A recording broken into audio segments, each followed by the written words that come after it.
Henry, how you doing? Hello, mate. I'm very well. How are you? Yeah, I'm very good, thank you. Mainly because I get to talk to someone who is the elite when it comes to Netflix, obviously with The Witcher and now Enola Holmes. Let's face it, you are the king of Netflix. So with that title, I want to know what you've been binge watching during all of the craziness and weirdness that's going on in the world right now. Ironically, I didn't spend much time watching TV.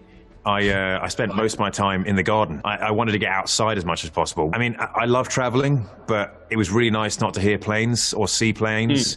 The house I was staying in, there's an A road nearby. I couldn't hear that road at all. It was just peaceful. Wildlife was proper alive in the garden that I was in the house I was staying in.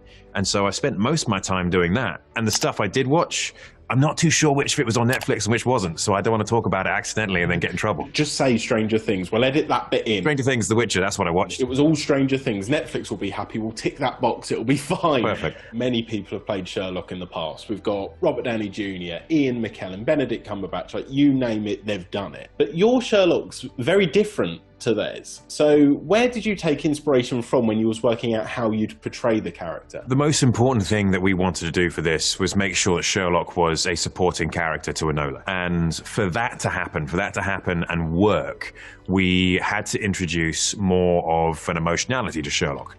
That was a key component because there has to be an emotional connection between Sherlock and Enola, because during that period where the world and society is trying to break her to be just like everyone else, she needs a couple of words from an equal who cares about her and who she cares about. She needs that little bit of extra push just so she can be brave to continue stepping outside the lines when she's starting to doubt herself or she's starting to get snowed under by the weight of societal pressure. And there needed to be that emotional softness between the two. And so Harry, Bradbeer and I and Millie worked very closely together to try and find who that person was in me.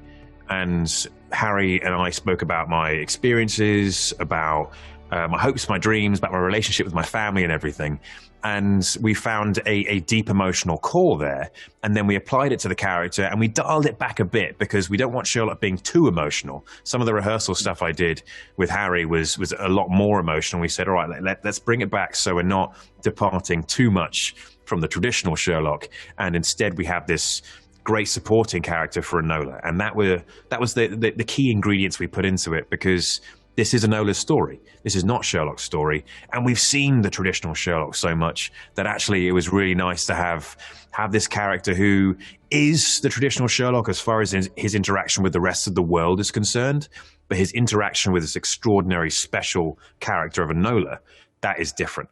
And that's what allows Enola to be even more special in the eyes of the audience.